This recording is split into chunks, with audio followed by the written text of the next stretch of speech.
خۆشاتنەوە بۆ چاوی واشنگتن. کۆمیسیۆنی باڵایی سەربەخۆی هەڵبژاردنەکانی عێراق ئەنجامە فەرمیەکانی هەڵبژاردنە گشتیەکەی ڕۆژی 12 مانگی 5 ڕاگەیاند و بەپێی ئەو ئەنجامانە لایەنەکەی کەسایەتیەکی ڕادیکاڵی شیعەکان لە ڕیزبەندی سەرکەوتووەکانی هەڵبژاردندا بە پلەی یەکەم دێت. لە پەیوەندی بە موقتەدا سەدرەوە دەرمانێکی تاڵە بۆ ئەمریکا بەهۆی ئەو خوێنە زۆرەی لە نێوان هەردوولادایە شەڕەکانی هێزەکانی سەدر لە ڕابردوودا لەگەڵ ئەمریکا هەر بۆیە دەرمانێکی تاڵە و پێویستە ئەمریکا بیخوات. سەدر ئەنجامێکی باشی هێناوە لە هەڵبژاردنەکاندا، بەڵام نازانم چ ڕۆڵێکی دەبێت لە حکومەتی ئایندەدا، بە تایبەتیش کە سیستەمەکە وەهایە بە دوای ئەم هەڵبژاردنەدا هەڵبژاردنەکانی تر بۆ پۆستەکان لە ناو پەرلەماندا دەست پێ دەکەن.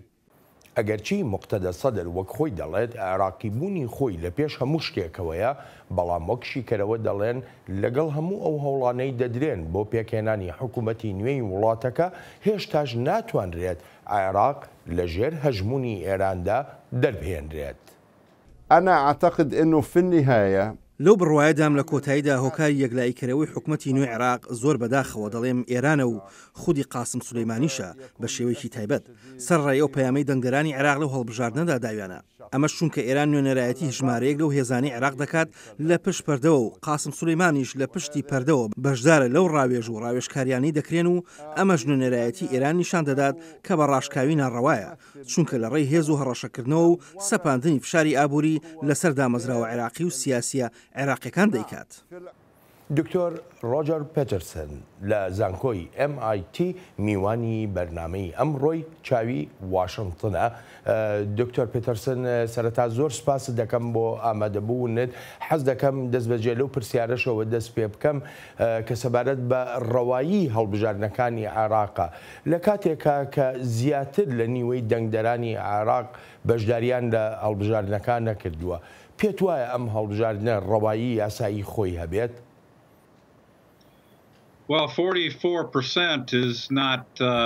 ڕێژەی لە 44 باشترین ڕێژە نییە بە بەراورد لەگەڵ هەڵبژاردنەکەی ساڵی 2010دا کە ڕێژەی بەشداری لە 60 زیاتر بوو. بەڵام وەک وە بیرهێنانەوەیەک لە تەواوی قۆناغەکانی گواستنەوەدا لە ئەوروپای ڕۆژهەڵات پاش کۆمونیزم ڕێژەیەکی کەمی دەنگدەرانت دەبینی لە هەڵبژاردنەکاندا. پێم وایە هەندێک کاریگەری سایکۆلۆژی هەیە و لە سەرەتادا هیوایەکی گەورەی ئامادەیی هەیە و دواتر ئەو هیوایانە بەرەو کەمبوونەوە دەڕۆن و خەڵک لە ئاستی چاوەڕوانیەکاندا نامێننەوە. سیستمەکان بە پێی چاوەڕوانیەکان نابن. بەشداری دەنگدەران لە هەڵبژاردنەکاندا کەم دەبێتەوە و دواتر بە گشتی ئاسایی دەبێتەوە. من بۆ خۆم ئەم هەڵبژاردنەی عێراق وەها دەبینم کە ڕەوایی یاسایی هەیە، هەرچەندە ڕێژەی بەشداربووان کەم بوو. بە ڕووداوێکی ئاسایی دەبینم لە سەرانسەری جیهاندا هاوکاتی قۆناغی گواستنەوە. the low turnout, and I see this as more of a natural type of event that happens around the world during transitions. باشە ئەی سەبارەت بە ئەنجامەکان لە کاتێکە ئەنجامەکان وەکو باسی دەکەن دەڵێن شتێکی چاوەڕوان نەکراو بۆ بە تایبەتی لەوەی کە کەسایەتێکی ڕادیکاڵی شیعی وەکو موقتەدە سەدر بە پلەی یەکەم بێت لە هەڵبژاردنەکاندا. بەڕای جەنابێ ئەمە گۆڕانکاریەک لە ئایندەی عێراقا دروستەکە؟ Well, I think the interpretation of Sadr's پێم وایە لێکدانەوە بۆ ئەو ئەنجامەی سەدر بەدەستی هێناوە یەکەم ئەوەیە کە بە عێراقیکی نیشتیمانی ناسراوە و لە بەرەی ئەمریکا یان ئێرانیەکاندا نابینرێت، بە تایبەتیش ئێرانیەکان. ئەمە بێلەوەی هەوڵ هەن بۆ هێنانە پێشەوەی عێراقیە نیشتیمانیەکان، هەرچەندە ئاسان نییە وەها بگوترێت چونکە ڕێژەی دەنگەکانی سەدر بەدەستی هێناون زۆر بەرز نییە. هۆکارێکی تریژەوەیە لە ساڵی 2023ەوە بنکەی خۆی هەیە لە شاری سەدر، لە شوعلە، لە بەغدا، لە ناوچەکانی ڕۆژئاوای بەسرە، لە باشوور. پشتیوانیەکی زۆری ناو شیعە هەژارەکانی هەیە بۆ دژایەتیکردنی گەندەڵیەکانی حکومەت، ینی بنکەی جەماوەری هەیە و بۆ منیش جێی سەرسوڕمان نییە ئەو جەماوەرەی سەدر دەنگیان پێداوە و لە 20 دەنگەکانی بەدەستهێناوە یان هەر ڕێژەیەکی تر لەم هەڵبژاردنەدا. جا بۆیە بەڕاستی ئەو دەنگدانە بۆ سەدر نین، چونکە لە ناو لایەنەکانی تردا دابەشبوونی دەنگەکانیش هەیە. خاڵێکی تریش نیگەرانەکانی ئەمریکایە بەرامبەر دەرکەوتنی هادل عامری و هێزەکانی حەشدی شعبی. that 20% of the vote or whatever he got.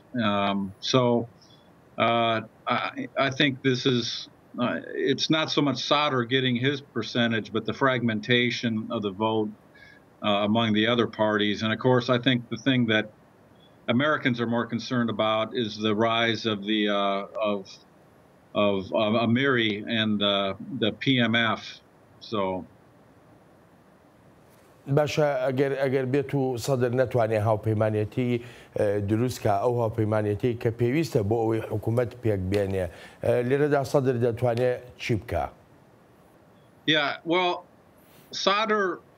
بەڵێ سەدر لەو بڕوایەدام قسەکردن لەسەر ئەمە قورس بێت دابشبوونی دەنگەکان زۆرن کە دەکرێت بگوترێت ئەگەری ڕوودانی زۆر شت هەن زۆر کەس لەو بڕوایەدایە و بە تایبەتیش لێرە لە ئەمریکا سەدر سەودایەک دەکات بۆ پێکهێنانی هاوپەیمانێتیەک لەگەڵ عەبادیدا لە ئێستاشدا سەدر باڵادەستی هەیە بەسەر عەبادیدا کە لە ئێستادا لاوازە پێشبینیەکان لێرە لەسەر پێکهێنانی هاوپەیمانێتەکە ئاوەهایە کە دەشێت سەدر و عەبادی و حەکیم و یەکێتی نیشتیمانی کوردستان و ئەیاد عەلاوی و لەوانەشە هەندێک لەلایەنە سوننەکانیش بەشدار بن تێیدا ینی دەتوانیت ئەو 165 دەنگەی پێویستی هەبێت بۆ پێکهێنانی هاوپەیمانێتیەکەی زۆرێک لە شیکەرەوە لێرە لە ئەمریکا لەو بڕوایەدان سەدر بە شێوەیەک لە شێوەکان ڕێککەوتن لەگەڵ عەبادیدا دەکات و پێویستە چاوەڕوان بین بزانین چی ڕوودەدات.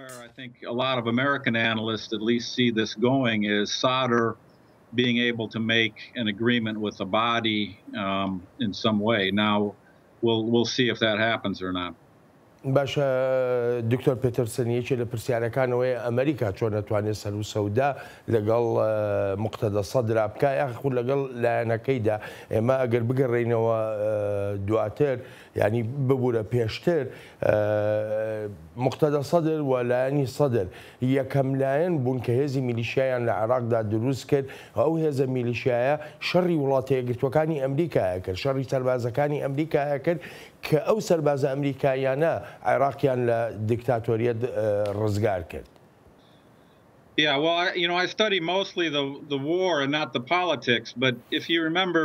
دەزانی من زیاتر لێکۆڵینەوە لەسەر شەڕەکان دەکەم نەک لەسەر سیاست ئەگەر بیرمان بێت زۆر لایەنی سوننە هەبوون سەربازە ئەمریکایەکانیان دەکوشت و هاوپەیمانی ئەلقاعیدەش بوون بەڵام دواتر ئەنجومەنەکانی ڕابوونمان هەبوون و ئەسەحوەمان هەبوو توانیمان هاوپەیمانێتیان لەگەڵ بکەین و ئەو سونانەی سەربازەکانیان دەکوشتین بهێنینە ڕیزی خۆمان ئەمریکا گەیشتوتە ئەو بەرەنجامەی یاریەکی قورس لە ئارادایە بەڵام هەرچۆنێک بێت پێویستە هاوپەیمانی لەگەڵ ئەوانەشدا بکەین کە سەربازی ئەمریکاییان کوشتووە پێم وایە ئەمە لە ڕووی ڕوانگەی ئەمریکاوە شتێک ئەوەیە سەدر پەسەند بکات و ئەوی تریش ئەوەیە کاریگەریەکانی ئێران دوور بخاتەوە و بە تایبەتیش لە ناو هێزە ئاسایشەکانی عێراقدا هەر بۆیە لەوانەیە ئەمریکا حەزی بە سەدر نەبێت بەڵام ئامانجەکە لە ئێستادا سنووردارکردنی کاریگەریەکانی ئێرانە سەدر هاوپەیمانێکە دژی کاریگەریەکانی ئێرانە و ئەمریکاش کاری لەگەڵ دەکات هەرچەندە لە ساڵی 2023دا ئەمریکا مشتومڕی بوو لەسەر ئەوەی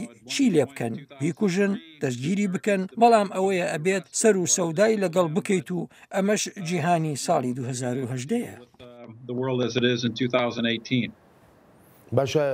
دکتۆر لەسەر ڕۆڵی ئێران ئێمە گوێمان لە دەیڤد پۆڵاک بوو ینی دەڵێ بە هەر ئاڕاستەیەکدا بڕوا کۆتایی ئەم دۆسەیە لە عێراقدا بە بڕیاری ئێران کۆتایی پێدەیە. بەڵێ پێم وایە وەک دەزانیت دوو پرینسیپەکەی سەرگوەزیری داهاتوو گرنگن یەکەمیان ئەوەیە هەموو کەس بڕوای وایە شیعە دەبێت و یەکێکیش بێت بتوانێت لەگەڵ ئێران و ئەمریکاشدا کار بکات ئەمریکایەکان دەزانن کە ئێران کاریگەری زۆری هەیە و دەخوازن سنوورداری بکەن ئامانجی ئەمریکا پێکێنانی هاوپەیمانێتیەکە کە بتوانێت نورالمالیکی و هادل ئامری لێ دەرکەن پێم وایە ئەمە ئەوەیە کە ئەمریکا دەخوازێت بیکات و هەندێک شێوازی لە بەردانەواندنیشی هەبێت جا پێم وایە ئەمریکا واقعیشە و ئێران دراوسی عێراق و بەرژەوەندی لە عێراقدا هەیە لەوانەشە خواستی زیاتریشان هەبێت لەوێ بمێننەوە ینی زیاتر لەمانەوەکەی ئەمریکا بەڵام هەر دەخوازێت ڕۆڵ و کاریگەریەکانی ئێران کەم بکاتەوە تەنانەت ئەگەر نەشتوانێت هەر بە تەواوەتی نەیهێڵێت ئیتر هەر بۆیە پێم وایە دەمانەوێت چەندێک بتوانین ڕۆڵی ئێران کەم بکەینەوە. On the other hand, we want to try to limit their influence, even if it can't be eliminated. But this is, I think, the more goal of the Americans is to limit the Iranian influence as much as we can.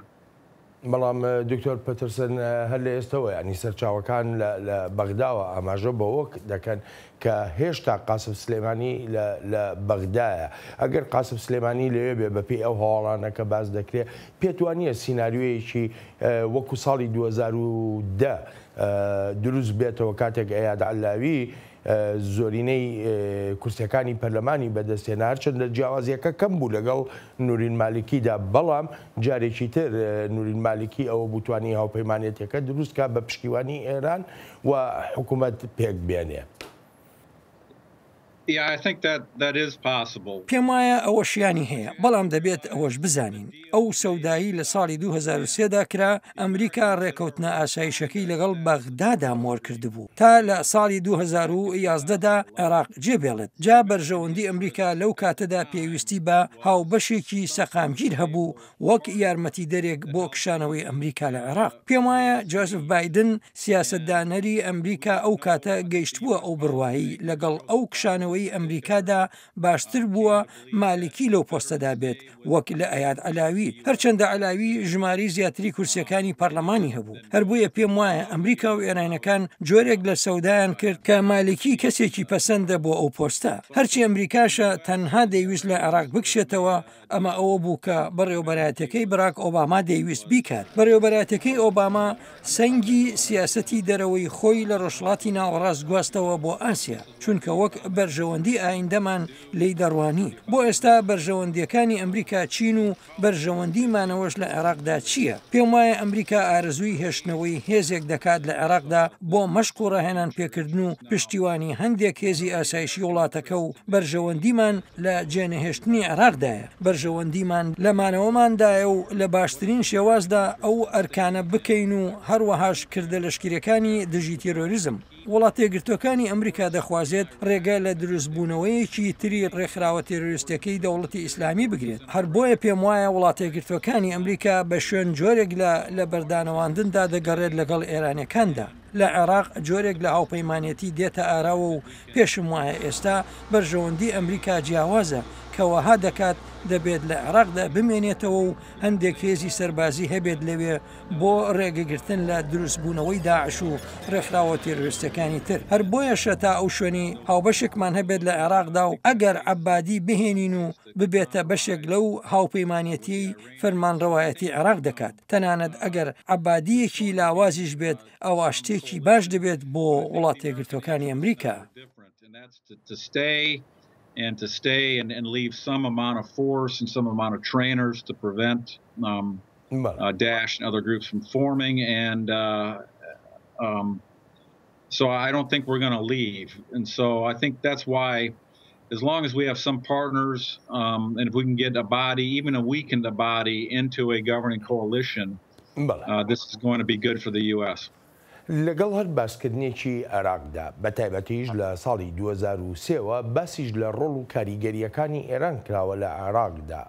لە هەڵبژاردنەکەی ئەم ساڵیشدا وەک سەرچاوەکان لە بەغداوە جەختیان لێکردوێتەوە ئێرانیش لیستی خۆی هەبووە.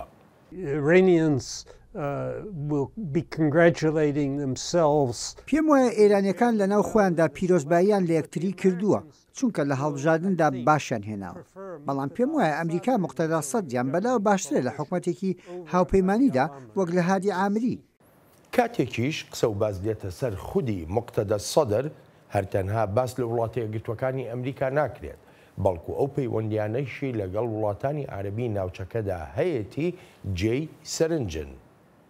ئەوەی کە پێ دەچێت ئەوەیە کە مقتەدا سەدەر ڕواینەکانی خۆی گۆڕی بە بەرامبەر ئەمریکا یان هەر هیچ نەبێت بەرامبەر وڵاتە عەرەبیە میانڕاوەکانی دۆستی ئەمریکا وەک عەرەبستانی سعودیا میرنشینە یەکگرتوەکانی عەرەب یان وڵاتانی دیکە هەر بۆیە لەو باوەڕدام شیانێک هەیە بۆ پەیوەندیشی ناجێگیر بەڵام بێ پشێوی لە نێوان مقتەدا سەدر و لایەنەکەیدا لەلایەک و وڵاتە یەکگرتوەکانی ئەمریکاش لەلایەکی دیکەوە ئەمە بۆ ئایندە. دکتۆر پێترسن پێ وایە وڵاتانی وەک عەرەبستانی سعودیا یا وڵاتانی کەنداوی فارس بتوانن هاوسەنگیەک بۆ مقتەدا پێک بێنن لە ناو عێراقدا کە بە شێوەیەک بێنی مقتەدا بە ئاسانی بەرەو ئەوە بڕوا کە حکوومەتی خۆی پێک بێنێ لەگەڵ هاوپەیمانەکانی تریا ئەلبەتە. I think, it's interesting that Muqtada al-Sadr actually, I believe he went to Saudi Arabia recently, and I think he understands. دەزانی ئەوە جێی سەرنجە کە مقتەدا سەدر لەم ماوەیی ڕابردوودا سەردانی عەرەبستانی سعودیەی کرد و پێشم وایە تێدەگات لەوەی سعودیەکان هاوسەنگین بۆ ئێرانیەکان و ئەمە شیوایەکی زۆری ئەمریکایە کاتێک ئەگەر ڕۆژهەڵاتی ناوەڕاست جێ بهێڵێت و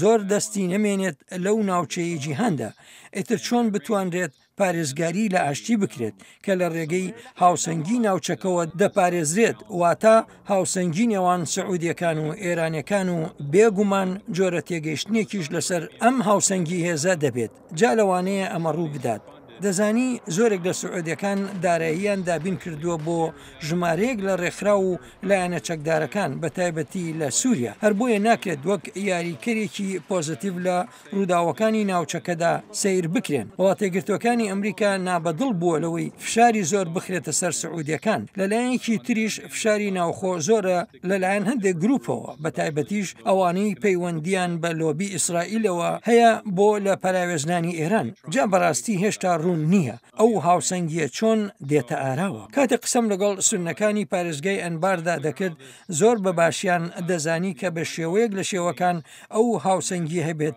لە عێراقدا و لە نێوان شیعە و سونەدا و لە پرۆسەی فەرمانڕەوایەتی وڵاتەکەدا وەدەر نەنرێن وەک هاوسەنگیەک سەری سعودیەکانیان دەکرد کە یارمەتی دەریان بێت لە ڕێی ئەو دەسەڵات و هێزەی هێنە. ئەم هاوسەنگیەی نێوان سعودیە و ئێرانەکان شتێکە خەڵق چاوەڕوانین و هێشتاش ڕوون نییە چۆن دێتە ئاراوە. بەڵام من ترسم لەو سزا زۆرانەی بەڕێوەبەرایەتەکەی دۆناڵد ترامپە بۆ سەر ئێران ئەم بیرۆکەیی گەیشتن بە هاوسەنگیەکی ئاسایی دەسەڵات لە نێوان سعودی و ئێراندا زۆر قورس دەبێت. Putting higher sanctions again on Iran, this idea about a sort of a normal balance of power between Iran and Saudi Arabia is going to be more difficult to achieve. بەڵام وڵاتەیەگرتوەکانی ئەمریکا سزاکانی خۆی سەپاندۆتە سەر ئێران و توانیوێت یانە لە ئێستاوە کاریگەری ئەو سزایانەش دەربکەون بەس پرسیارەکە لەوەدایە ینی پێدوان نییە کە ئێرانیش کاردانەوەی هەبێەوە ئەو کاردانەوەیە لە عێراقدا دەربکەوێ. Yes, I do believe that. I think because of the sanctions. بەڵێ لەو بڕوایەدام و پێشم وایە بەهۆی سزاکانەوە ئێران بەرەنگاری باڵادەستی ئەمریکا دەبێتەوە و کێشە دروست دەکات.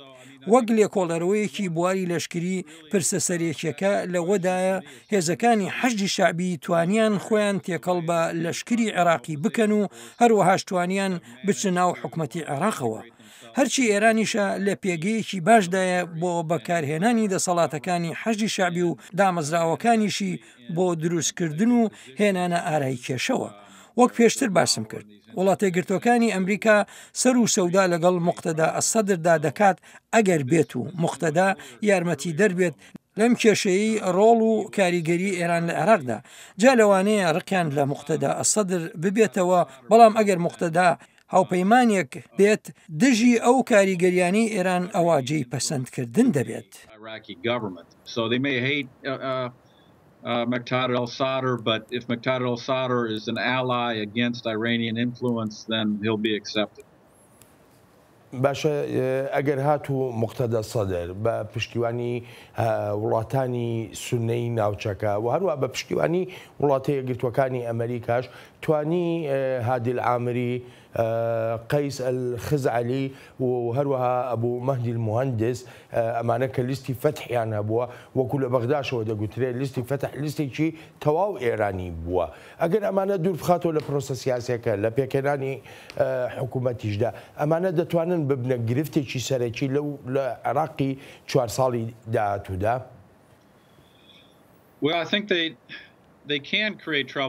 بەڵێ پێم وایە دەتوانن کێشە و گرفت دروست بکەن. ئێران پێشکەوتووە لەم دۆسیانەدا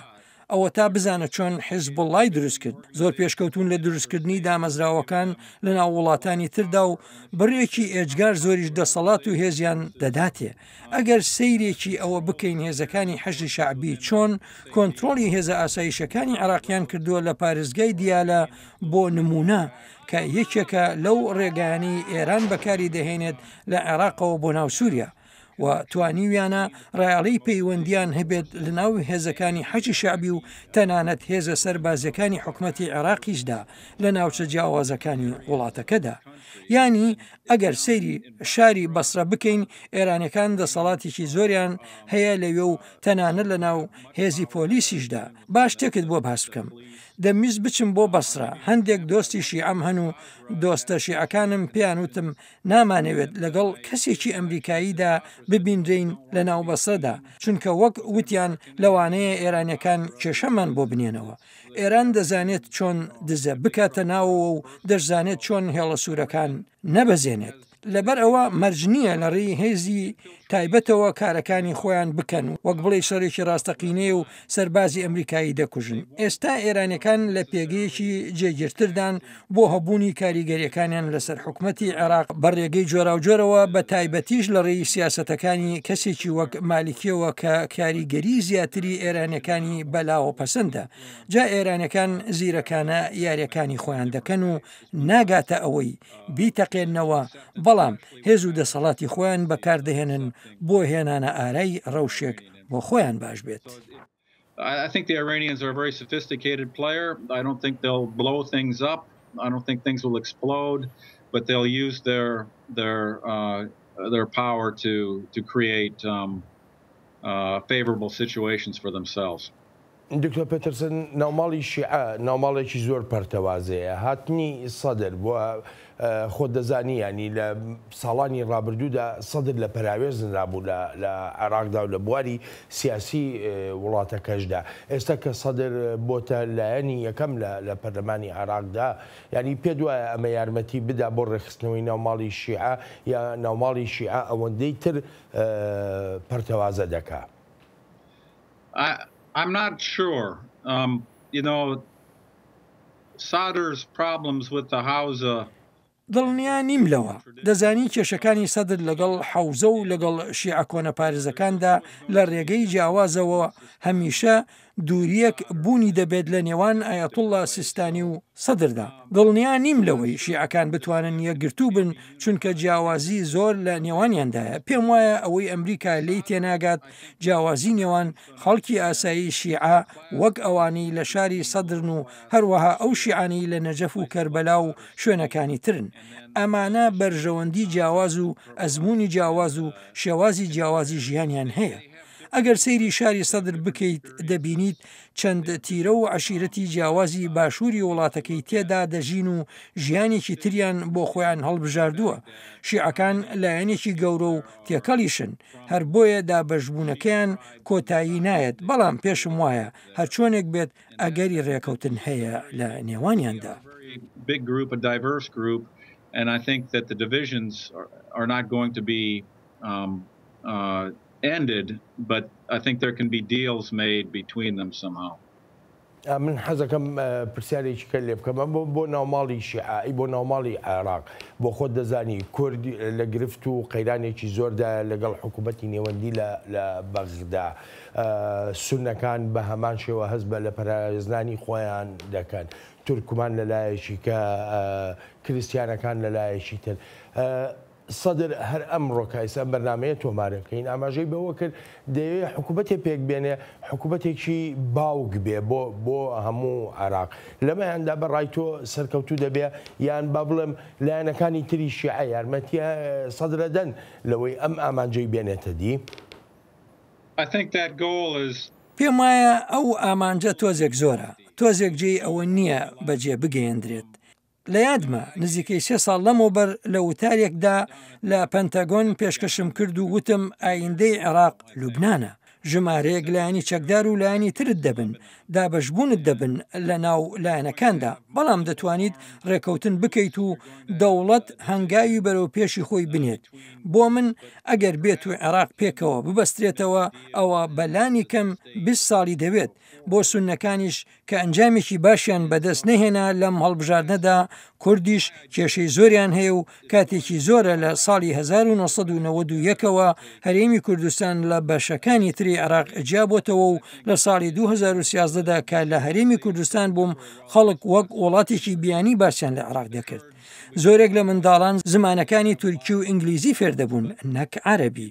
جا ئەو هێزانەی هەوڵی دوورخستنەوەی کورد و سوننە دەدەن هێشتا زۆر بەهێزن و پێشم وایە بەهێزتریشن بیرۆکەی هاوبەش لە نێوان لایەنەکاندا بۆ ئەم هەڵبژاردنە کەمکردنەوەی گەندەڵیە و بەرژەوەندی هاوبەشە بۆ دابشکردنی ڕەوایەنەی داهاتی نەوت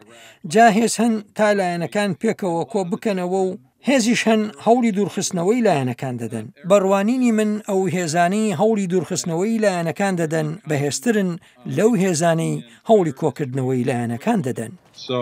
There are forces which will push groups together, and there are forces that will push groups apart. In my view, the forces pushing them apart are still stronger than the forces pushing them together.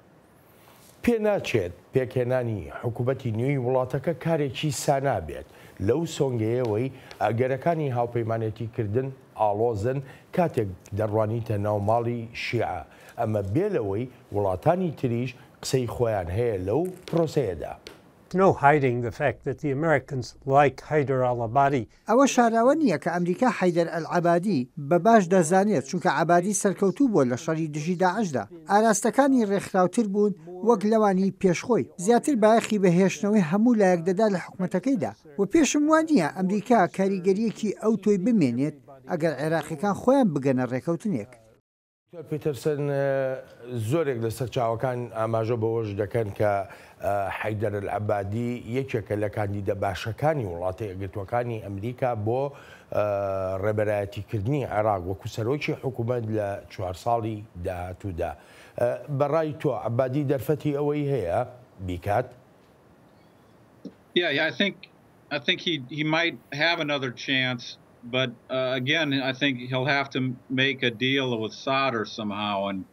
بەڵێ لەوانەیە دەرفەتێکی تر هەبێت بەڵام پێویستە لەگەڵ سەدردا ڕێک بکەویت و من دڵنیا نیم لەوەی زەمینەی هاوبەش چییە لە نێو عەبادی و سەدردا یان داواکانی سەدر چی دەبن بۆ پێکێنانی هاوپەیمانەتی لەگەڵ عەبادیدا و ئایا عەبادی پێی قایل دەبێت ئەمە هاوپەیمانەتیەکی سیاسی ئاساییە بەڵام زەمینە هاوبەشەکەی نێوان عەبادی و سەدر لەکوێدایە پێم وایە وڵاتە یەکگرتووەکانی ئەمریکا هیوادار بوو عەبادی سەرکەوتن بەدەست بێنێت و بەردەوام بێت لە سیاسەتەکانی وەک کەسێک هاوسەنگی بپارێزێت لە نێوان بەرژەوەندیەکانی وڵاتە یەکگرتووەکانی ئەمریکا و بەرژەوەندیەکانی ئێراندا بەلای ئەمریکادا دایبشکێنێت پێویستە چاوەڕوان بین پرۆسەیەکی زۆر ئاڵۆز دەبێت هیچ لایەنێک ژمارەی پێویستی دەنگی بەدەست نهێناوە هاوپەیمانێتیەکە پێویستی بە 5-6 لایەن هەیە نەک 3 یان 4 لایەن ئەمە بێلەوەی شتەکانیش نادیار لە نێوان ئەو لایەنانەدا. In a coalition instead of 3 or 4, and there's much more uncertainty when that many parties need to come together and make deals. باشا بەڕای تۆ کورد دەبێتە تەگەرە لە بەردەم حیدەر ئەلعەبادیە وەکو کاندید بۆ پۆستی سەرۆک وەزیری عێراق یان نا بەتایبەتی کە خۆت دەزانی لە پاش ڕفراندۆمەکەوە پەیوەندیەکانی نێوان عەبادی و کوردیش ینی گەیشتە ئەو پەڕی خراپی بەتایبەتی لەگەڵ پارتی دیموکراتی کوردستانە کە 25 کورسی هەیە بۆ سەدر زۆریشی پێ باشە پارتی دیموکرات ببێتە بەشێک ئەو لەو هاوپەیمانی کە پێچی دێنێ بۆ پێکەنانی حکوومەت.